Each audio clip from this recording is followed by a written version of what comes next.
Wildfire Concepts presents Seven-Figure Furnace, digital marketing discussions with internet-made millionaires.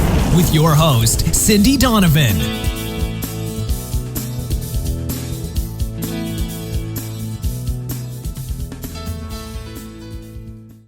Dan, it is so fantastic to have you here, and you have one of the most inspirational stories online that I've seen, having come from absolutely nothing to selling millions of dollars worth of products online. Do you think you could tell our listeners just a little bit about your getting started story? Because I seriously love it. Well, thank you, Cindy. Thank you for having me, first of all. I would say back then, how I got onto gaming, it's a long story, but I first started my business when I was in high school. And after that, I have a lot of ups and downs and failures. I actually failed at 13 businesses before having my first success. So after that, I found a mentor of mine. His name is Alan Jacks. And Alan at the time used to run one of the largest financial seminar company in Canada, and called Business Breakthrough Technologies. And he was the first guy that brought the author Rich Dad Poor Dad, Robert Kiyosaki. He was the first guy that brought Robert Kiyosaki to Canada.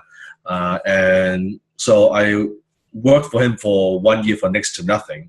But I always refer to that year as the $1 million year of my life, because I got a $1 million years worth of education from him. And from there, then I started my own one-man advertising agency, kind of as a copywriter, and writing copy for speakers and entrepreneurs and trainers. And from there, I was in my early 20s making about $10,000 a month. Now, I know to some people it may not be a lot of money, but to me back then it was a lot. Yeah. It was like, I felt like, I'm like a Donald Trump or something like that as a young guy. And so that was nice. And then I took some of that money. One day, a webmaster told me, hey, Dan, you need a website. And I said, well, what do I need a website for? And I said, I have enough clients. No, you should have a website. Because he was trying to sell me his website designing service. And I said, okay, but what am I going to put it up there? I don't know, put a book up there, sell something on there. And so, okay, maybe I paid him $500 or something like that. And I put together a website and I put together a book. That was many, many years ago, a book called Psychological Tactics. And from that book, at first, my intention was to create it to protect consumers of how some of these marketers are using these psychological tactics to convince them and influence them to buy things. But then it turns out it's other marketers that are buying my book. So that was my first book, and I printed about 100 copies or so, and I was selling it for $20 or something, and I sold all of them in 30 days. Wow, yeah. That's before PayPal. I was taking money through mail order, from a website. Money order and checks, that kind of stuff. And then I was also selling stuff on eBay. On eBay, I was buying stuff from Hong Kong, Bruce Lee collectibles, and all sorts of weird things. I was just selling on eBay. I didn't know, because I think at the time internet was still quite early, and so we didn't have a whole lot of competition. And I was also getting involved with ClickBank. At one point, I had multiple products, some of the best-selling products on ClickBank, and through affiliate marketing. I promoted some of them back in the day. Yes. In the day. So through that period of time, I was just making ridiculous amount of money.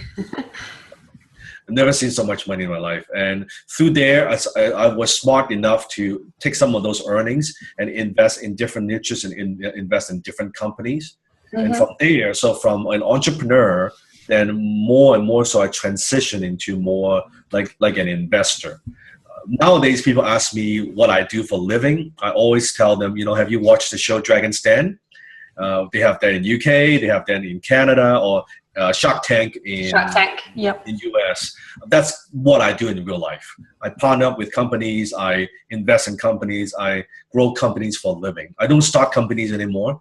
I'm just at a different stage of my life, but that's from where I was, from nothing to where I am today. That is fantastic and so exciting. I'm sorry if you guys and if you heard that helicopter, there's a helicopter buzzing around. I don't know what's going on. Apparently something exciting is happening out there, but lots of exciting stuff's happening in here too. So you talk about mentoring, and I know mentoring is a massive thing for you. And how do well, first of all, how do you find someone to mentor you? How do you find someone that's going to be really good for you? Maybe let's talk about that a little. I think in my life, I always say I have read thousands of books. Those help. I've attended hundreds of conferences and workshops and seminars and webinars. Those help. But I'm where I'm today because of my mentors. And the two biggest mentors I have, of course, I've learned from everybody, like different people, but two personal mentors, which is Alan Jacks, the first one. The second one is the $50 billion man, Dan Pena, who grew a company from zero to 450 million in 8 years. Dan has been my mentor for more than 8-9 years now. So two gentlemen have had a huge impact in my life. I think for our listeners, because for entrepreneurs, here's the problem. Very often we let our ego get in the way, that we want to do things our way, that, you know what, I want to prove to people how smart I am.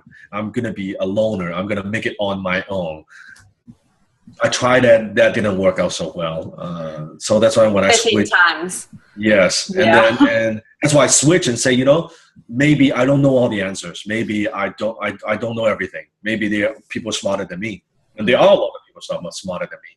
So for the two mentors that had huge impact in my life, how do you find them? They're actually everywhere. But I think it's not so much how, because most people have that so concern of how do I ask, what do I approach, and things like that. I think first of all, you got to first find out and determine what kind of mentors you want. I have some criteria of my own. Number one, they need to be way more successful than you are. So let's say if you're making, I don't know, $50,000 a year, you don't want to find a mentor that's making $100,000. You want to find a mentor that's making $1 million, $2 million.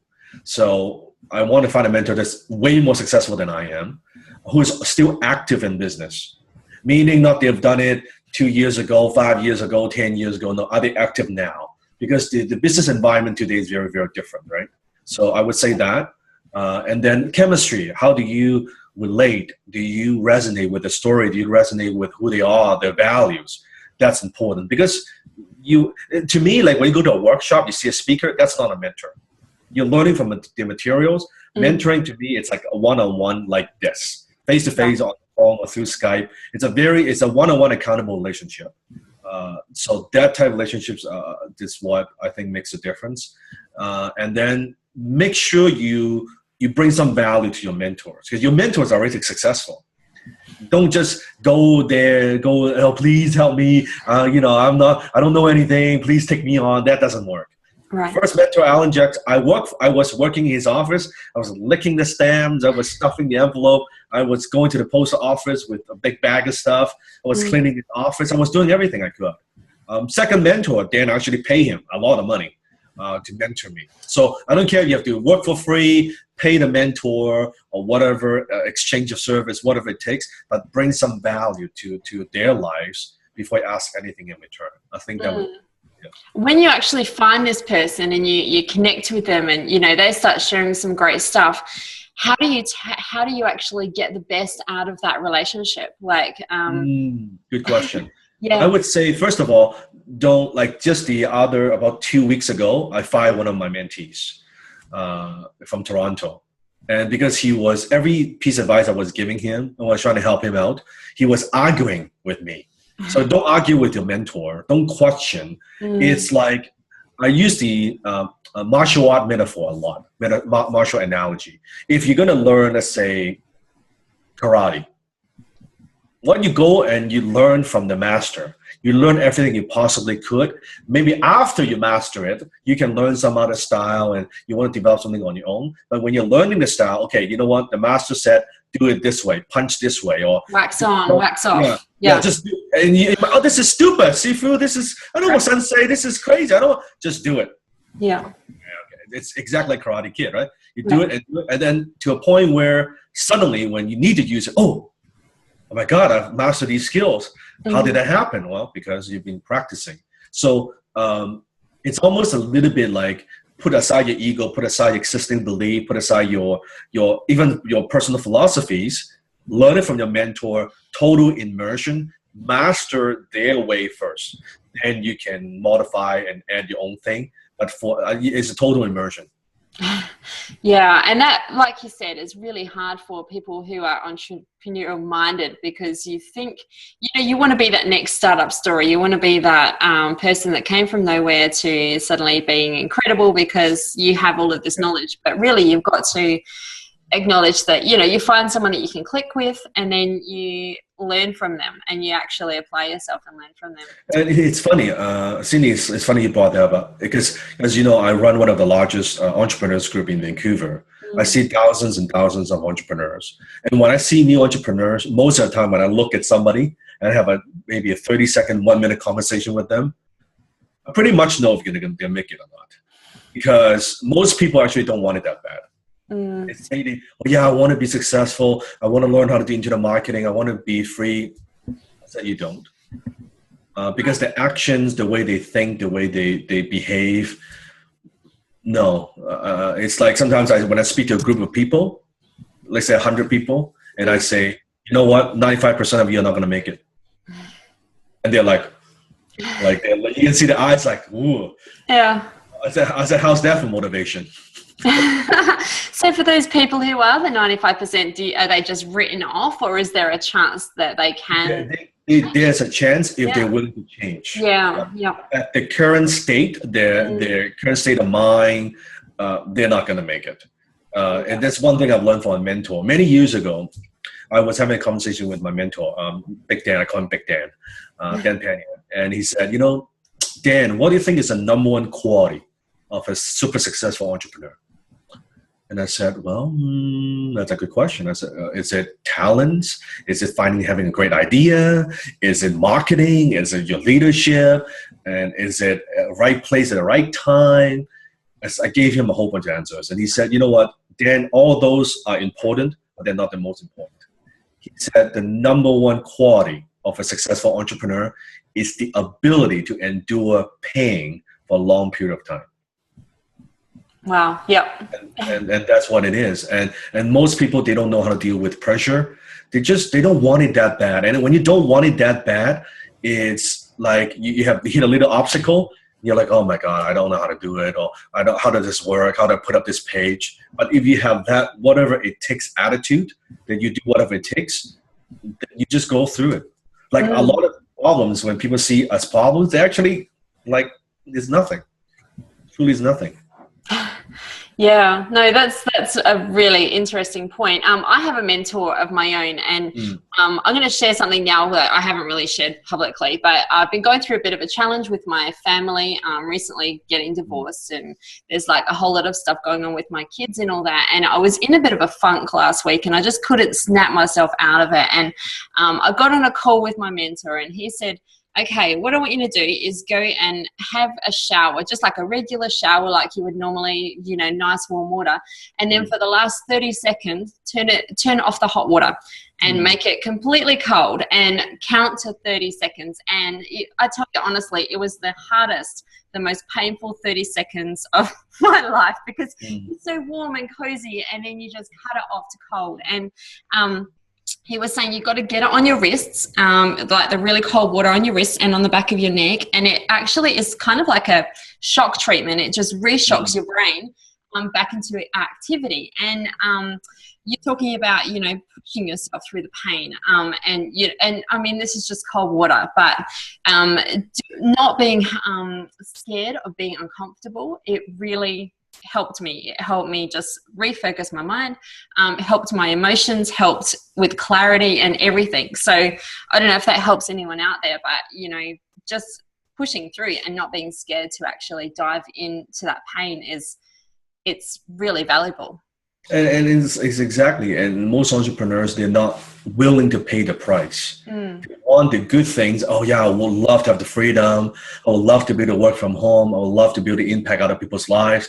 They wish for a lot of things. They want a lot of things.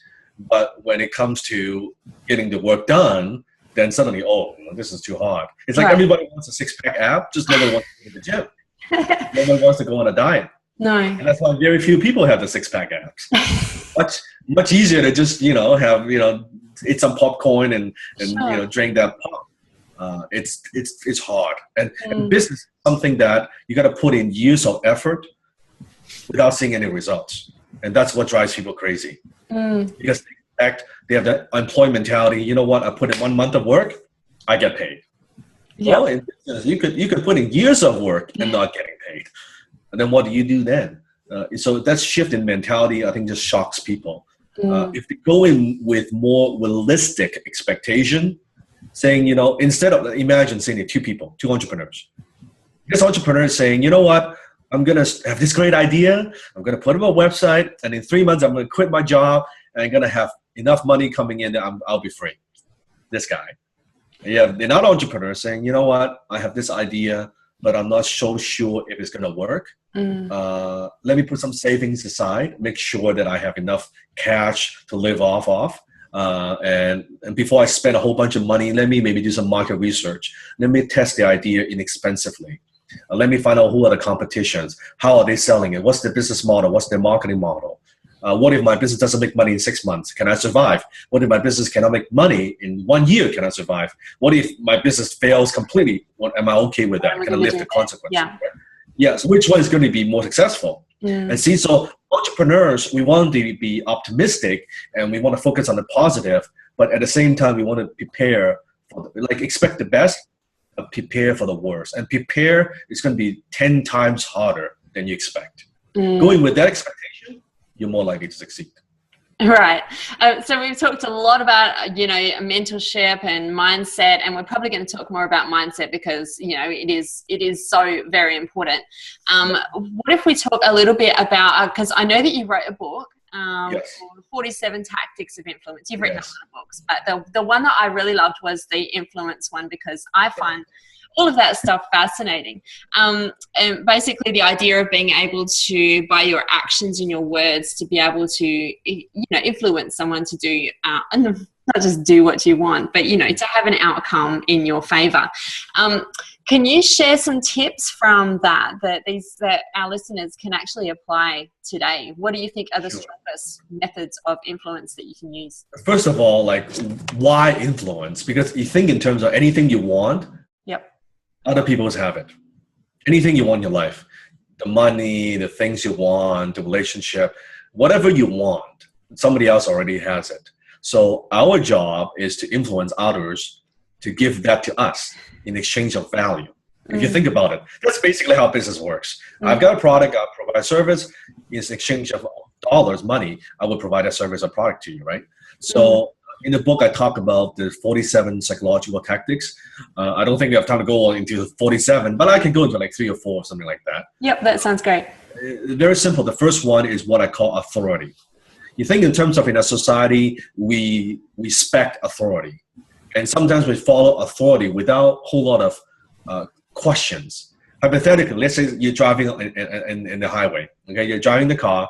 Suddenly, someone pulls up. You see the lights, stops, and someone dressed in a police uniform and say, hey, stop, can I see your driver license? That's an authority.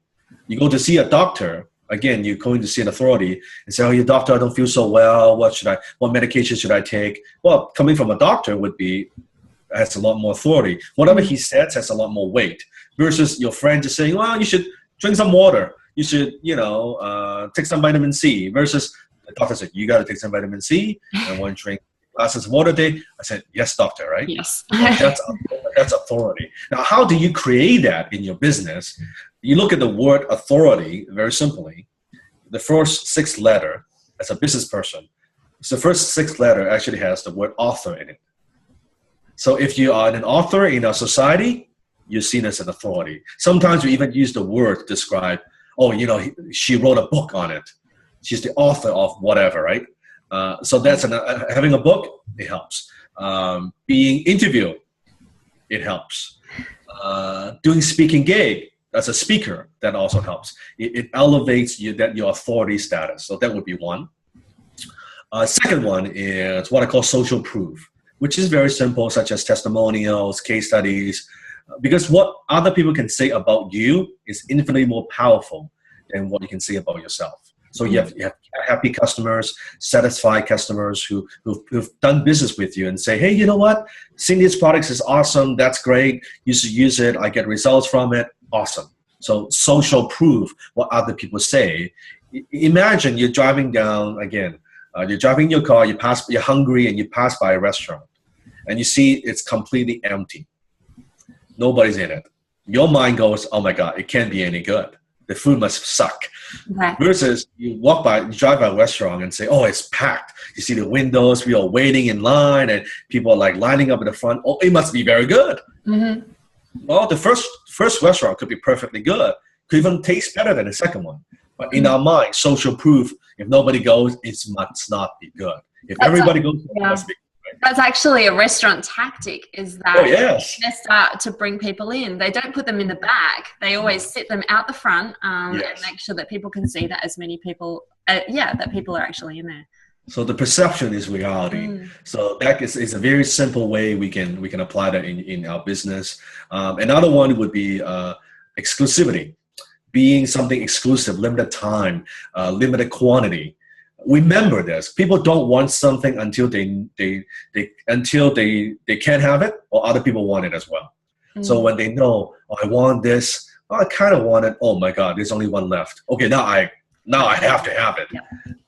That's how human beings is how we behave and we act to certain things. So exclusivity would be another one. Another one could be consistency. This is very simple in sales. We teach sales where you want to get small commitment from your prospects. Let's say we're selling one-on-one. You want to get the prospect saying a lot of yes from beginning to the end of your presentation. And so when you close the sale, it's when he said yes 20, 30 times until you bring up the price, and when you make the offer, it's very difficult to say, no, I don't want to buy it, because it's inconsistent. So consistency, very powerful. As a speaker, sometimes we do stuff like, hey, how many of you agree with that? And they put up their hand. Does that make sense? Yes. Are you with me so far? Yes. Right? So we get commitment and consistency from our audience. So that's another very, very simple tactic. Robert Cialdini actually speaks a little bit about a car salesman technique, where he lets them they take these people find a car that they like, and then they let them take it home for the weekend.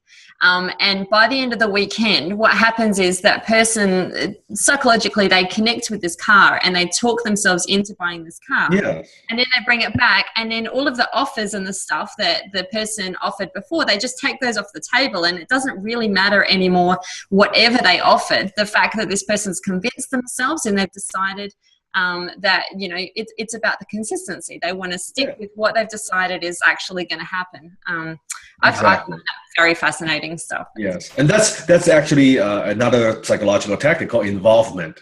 That if you run a retail business, if you can see someone touching your merchandise and they're playing around with it, means they're interested. It's a buying signal. If you can, the old puppy dog clothes, right? Bring the puppy, take the puppy home, play around with the puppy. Well, you're not taking the puppy back, let's face it. You got the puppy for a couple of days, you're buying that puppy. Right. Involvement device. Like you said, you're now emotionally attached to the product.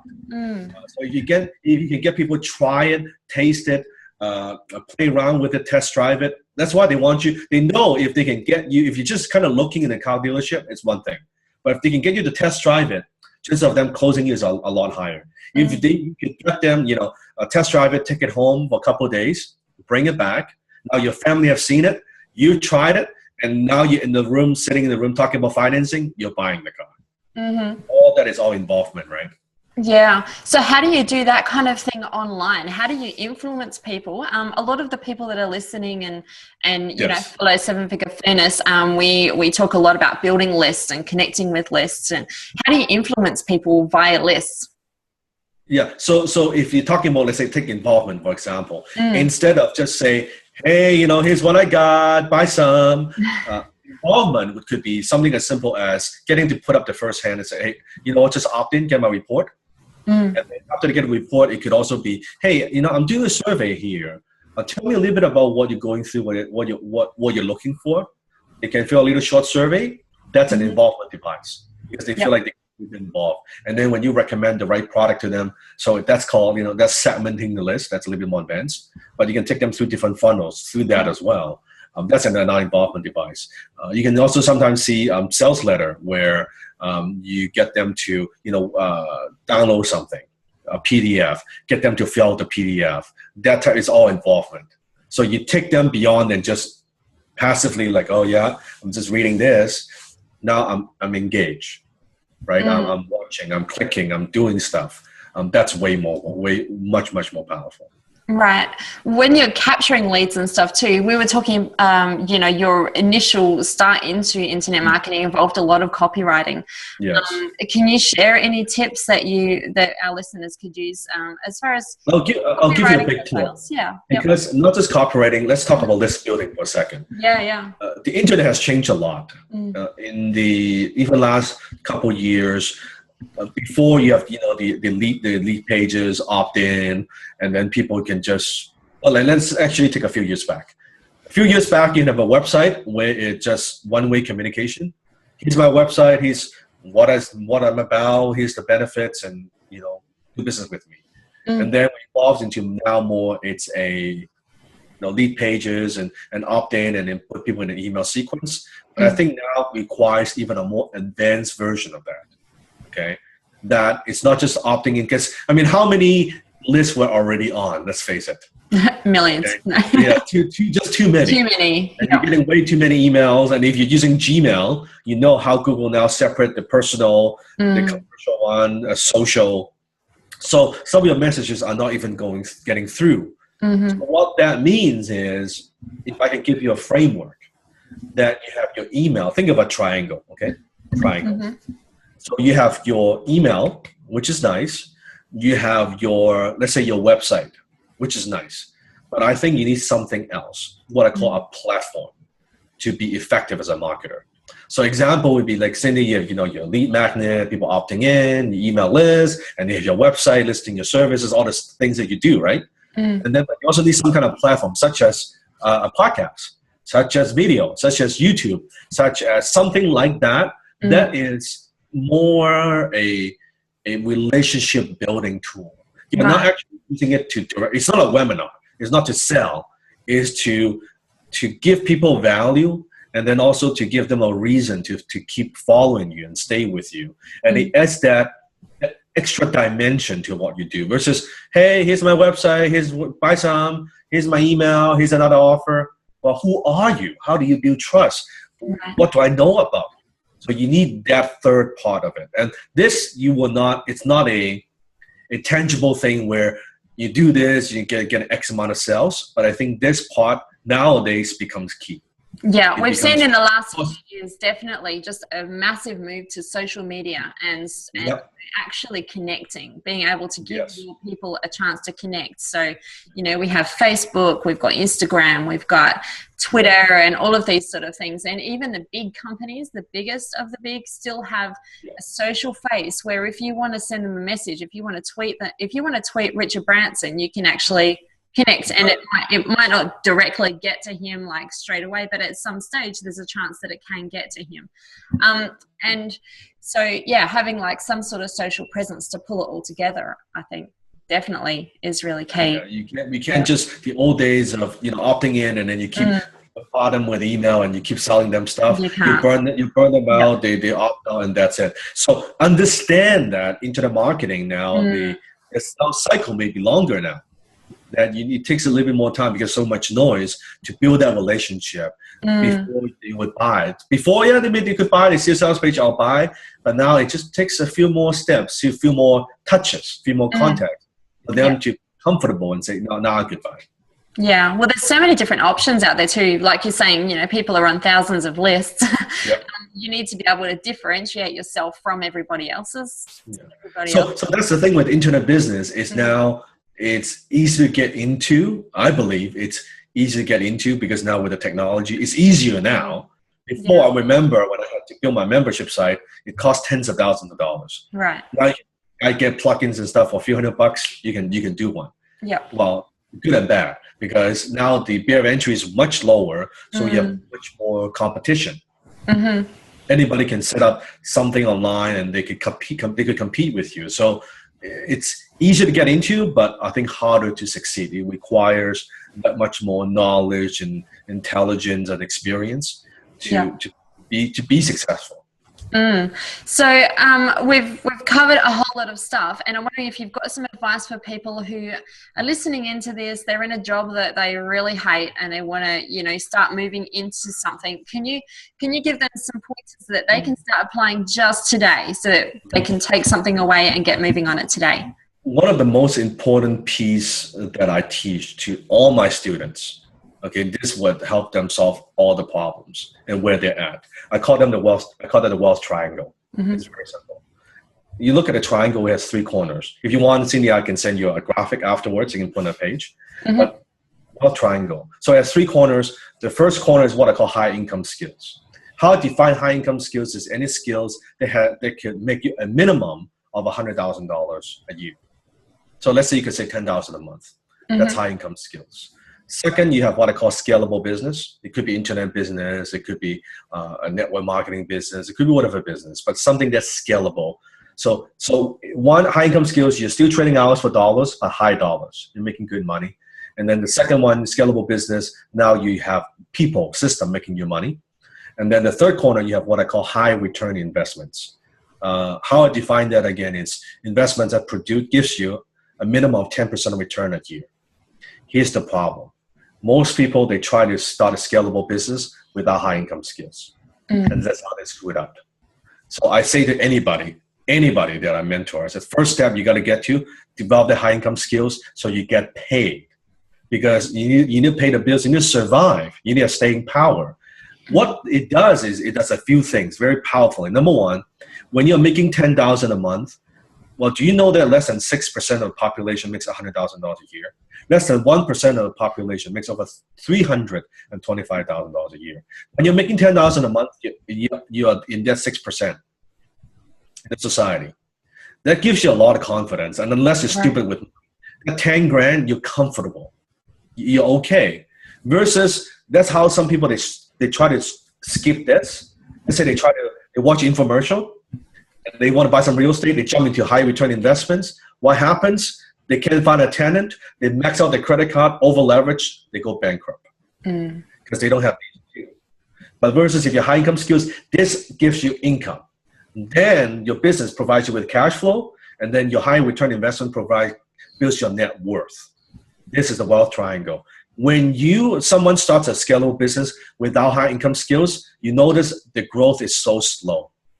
They're making maybe a little bit of money, lifestyle business, working from home, but they could never take it to the level that they want to take it because you don't have enough cash to grow this. Because this pays the bills. If you use this, you only have scalable business to pay the bills. You pay your own bills, then there's no money left in the business. My scalable business, I can reinvest all of that money to grow the business, and when I have so much cash flow coming in, then I put into high return investments. I anchor my profit into hard assets and vice versa. So this becomes a cycle. So anybody listening to this, get to the high income. And the high income skills could be copywriting. I did it with copywriting. I did it with speaking. I did it with consulting. It could be doing SEO for people. It could be doing social media for people. Yes, you're trading hours for dollars. I want you to trade hours for dollars. Nothing wrong with that. Get to that point first. And then you can go into that scalable business. Does that make sense? Yeah, absolutely. So you've got my mentor talks about today money, tomorrow money, and future something. It's exactly like that. Yeah. It's exactly like that. Yeah. Yes. Yeah. But it's a different forms of money. One is income. One is cash flow. One is net worth. This way, it's how you have that sustainable success. I always say to people, the name of the game is not to get rich. The name of the game is to stay rich. And we have a mutual friend, Earl, and I talked with Earl. He was, as you know, he's went through some ups and downs, and I helped him now to get back up again. So Earl learned it the hard way. It's made millions, lost millions. I don't like to study the guy that, and as you know, there's so many gurus out there. I don't study the guys who have, I made $1 million in 30 days or 2 months. I said, so what? Yeah. It doesn't mean anything. You look at most of those guys, they're gone. Yeah. They're not around years anymore. From now, we don't see them. No, they come and go. They're flecky. They're like fly in the sky. Study the guys who have consistent success over a long period of time. Yeah. Warren Buffett, 40 years. Love it. Anyone that can sustain for a long period of time, I love studying those guys. Not the, quick money, this and that doesn't mean anything to me. No, that's great stuff. We're probably going to wrap it up now. Do you have any last minute words that you'd like to share with our guys? I would say don't overthink what you're doing, that you don't know, like, you don't have to have all the answers. You won't have all the answers by definition. Because if you do, you already have the success you want. So by definition, knowing you're not going to get all the answers, you're not going to have all the pieces and have everything perfect. So don't let perfection get in the way of what's possible. That's just taking action. I tell everybody, I tell every entrepreneur, I say, I'm not the smartest guy. I don't speak the perfect English or anything. I'm not the smartest guy. I don't even think I work the hardest. I could sure tell anybody that has worked with me, I implement faster than anybody else. By the time going to a seminar, people are learning, even going back to the hotel, I'm applying. Yeah. It's how fast. So I implement a lot faster. I have a philosophy called WTF. It's not what the fuck. It's willing to fail fast. Okay. Willing to fail fast. And that I'm successful compared to someone watching this. I guarantee you, because I failed and lost more money than people watching this. That's it. That is awesome. Well, thank you so much for being on the show, Dan. I've learned so much, and I'm looking forward to, using some of this stuff myself. And I'm sure our listeners have gotten a lot out of this. So thank you very, very much. And I look forward to sharing this with my guys. Thank you, Cindy. Thanks. Bye. Thanks for tuning in to the 7-Figure Furnace with Cindy Donovan. If you like what you just heard, please share our web address, wildfireconcepts.com, with your friends and colleagues. To catch our previous podcasts packed with more insight from self-made millionaire fire starters, check the archives on our website. This has been a Wildfire Concepts production. Join us again at our next edition of 7-Figure Furnace.